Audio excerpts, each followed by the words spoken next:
Le nouveau film de David Fincher sort non pas au cinéma, mais sur Netflix, je crois que c'est le 10 novembre. Moi, j'ai eu la chance de le voir au cinéma, et ouais, je suis content. Et on va regarder quelques images, et ensuite on va en parler. Donc, on va parler aujourd'hui, je le répète, du film The Killer.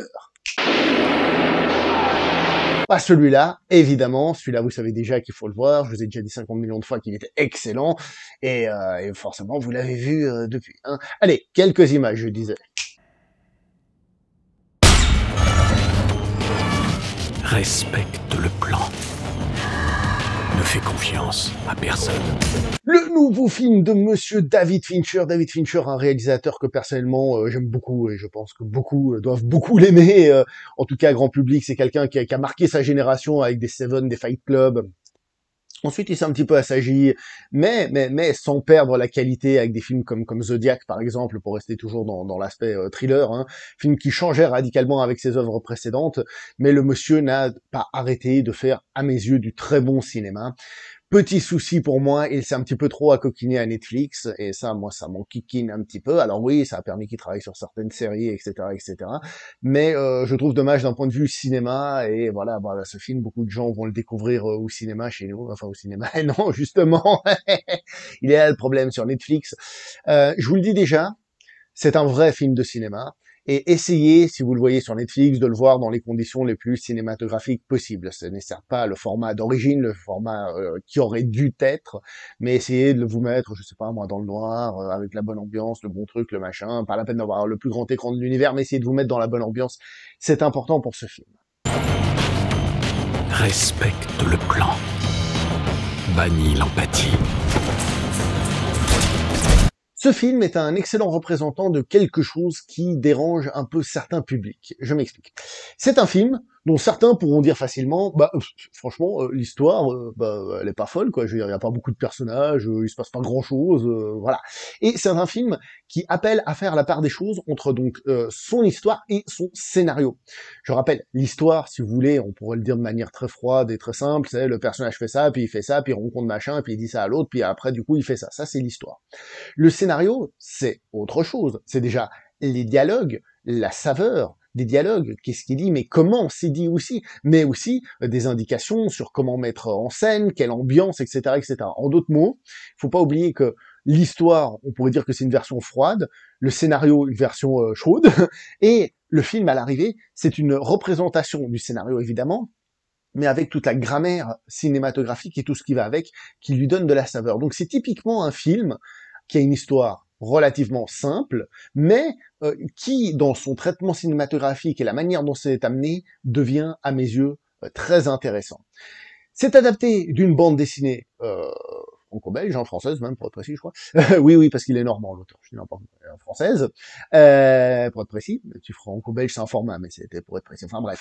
Je disais donc, d'une bande dessinée française, que je n'ai pas lu et qui d'ailleurs a l'air très intéressante, mais du coup je découvre le film en tant qu'œuvre cinématographique. Il est d'ailleurs intéressant de noter que justement ce sont des Américains qui font une adaptation d'une bande dessinée française, ça arrive hein, évidemment, mais on sort des adaptations à outrance de bandes dessinées américaines, de comics américains, pour revenir vers du français, du franco-belge, qui est souvent un format justement plus qualitatif, j'ai envie de dire, même si j'aime pas trop ça, mais je veux dire qualitatif dans le sens où une bande dessinée franco-belge ne sort pas toutes les semaines, il faut absolument qu'il y ait un nouveau numéro, etc., etc., puis une continuité et un truc et un machin. C'est à ce niveau-là qu'il y a un petit peu plus de qualité, que c'est un petit peu plus fine. Donc voilà. Et ça se ressent en fait dans le film en lui-même.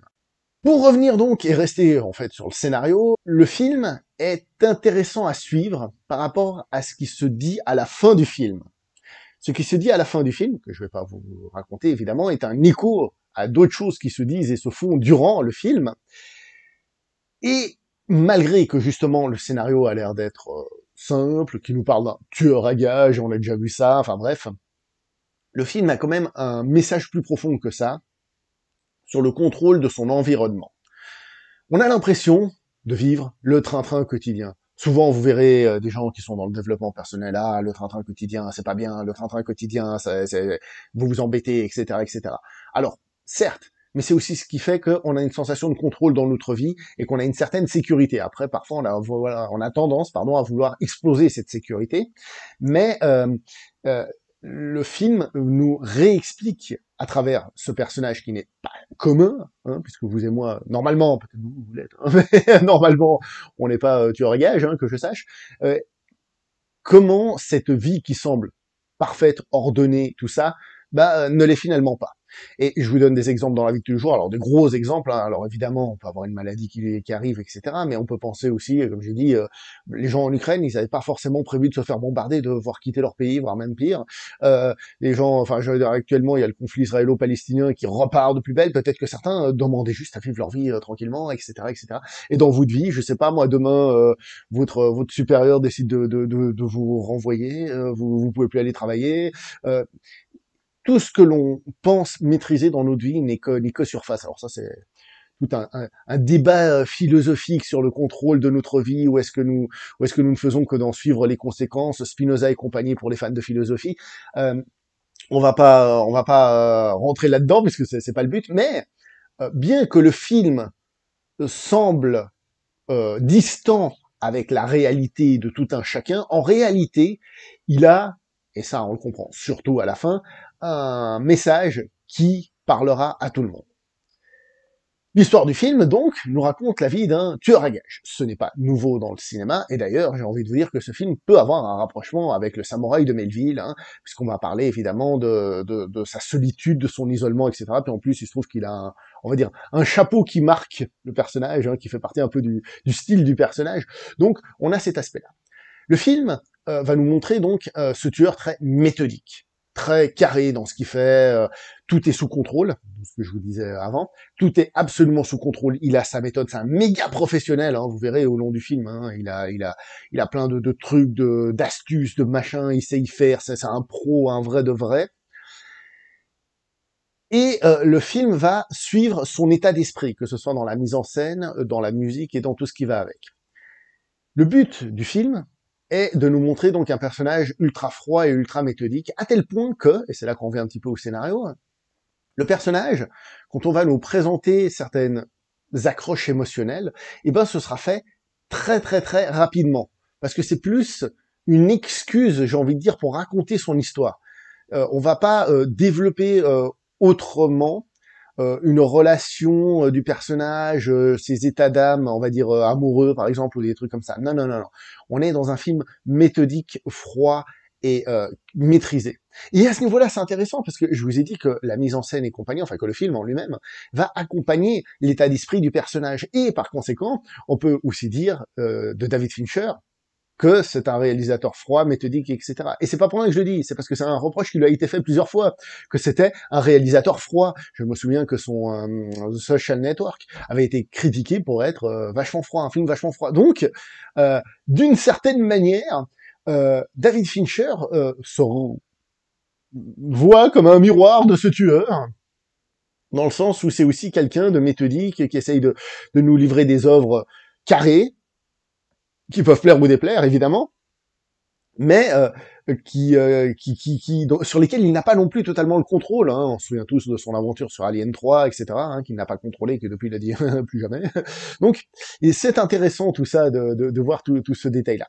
Donc, le personnage est froid, ultra méthodique, et le film va être froid, ultra méthodique. C'est-à-dire que les images vont être sombres, grises, il y aura un grain comme ça à l'image qui va donner cette distance, et même la mise en scène va être très carrée, très contrôlée, etc., etc.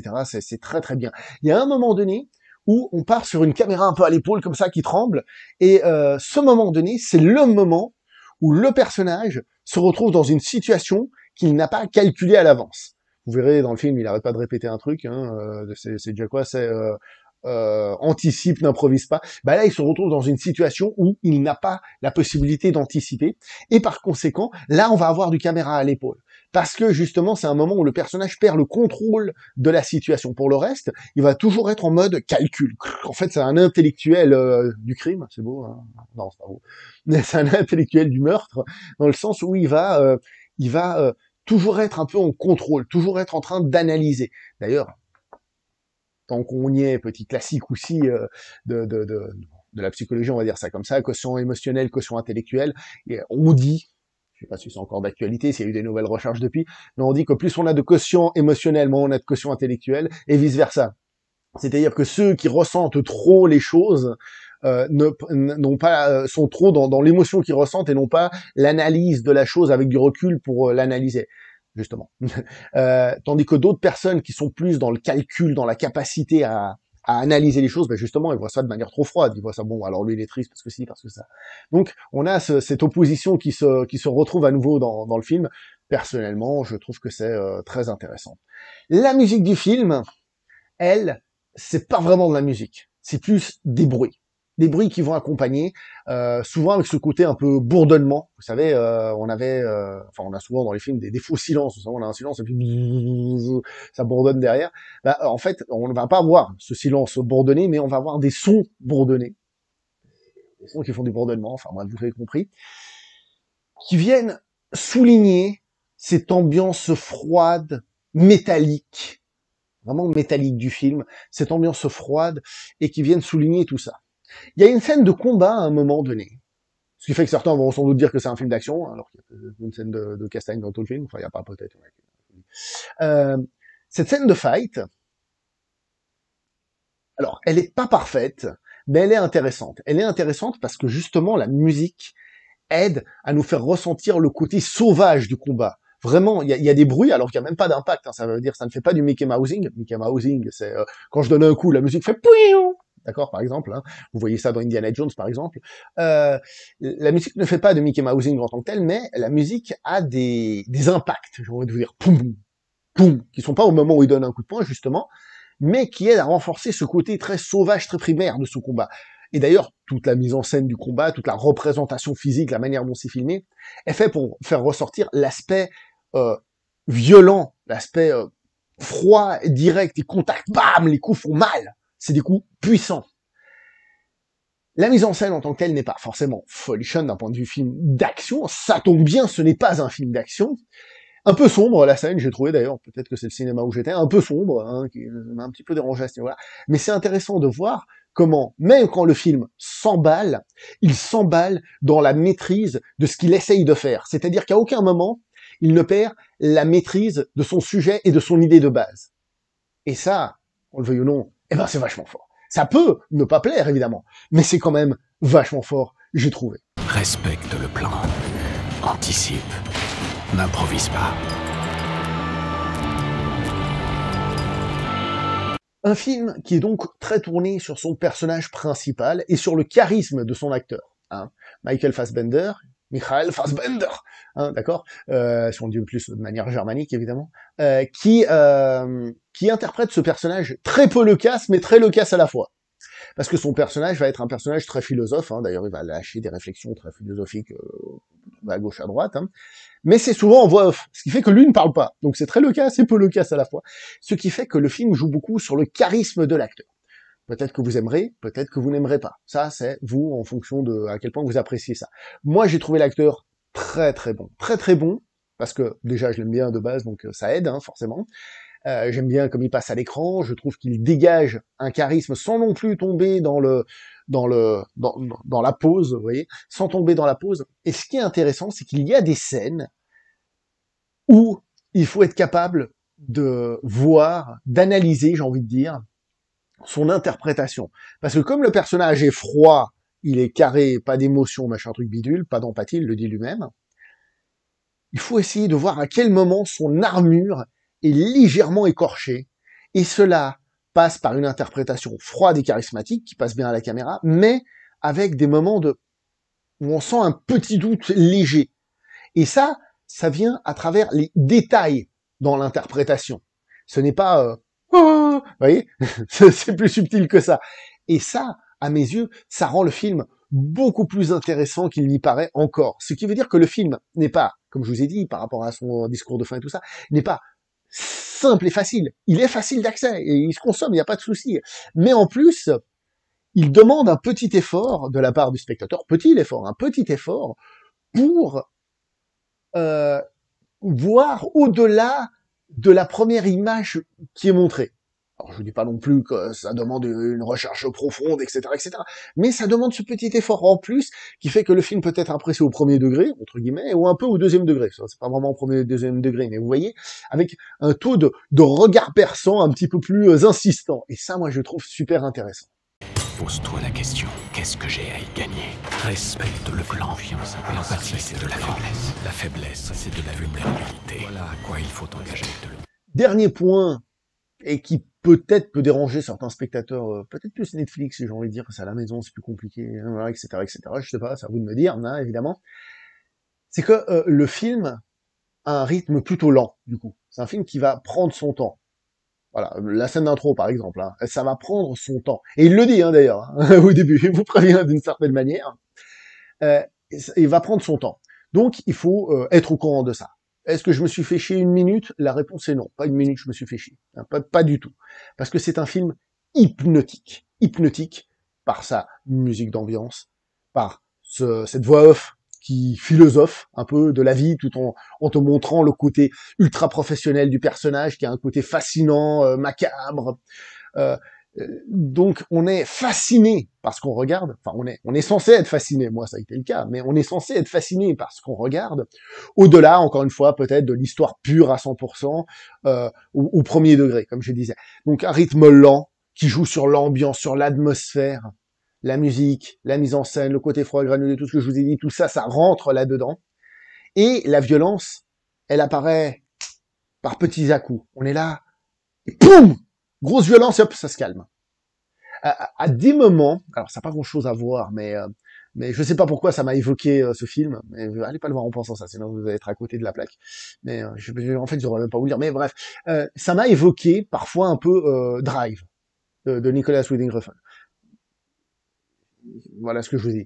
Je vous l'ai dit, vous l'oubliez, d'accord? C'est comme quand vous effacez un truc, vous arrivez un peu à le lire, mais pas trop, d'accord?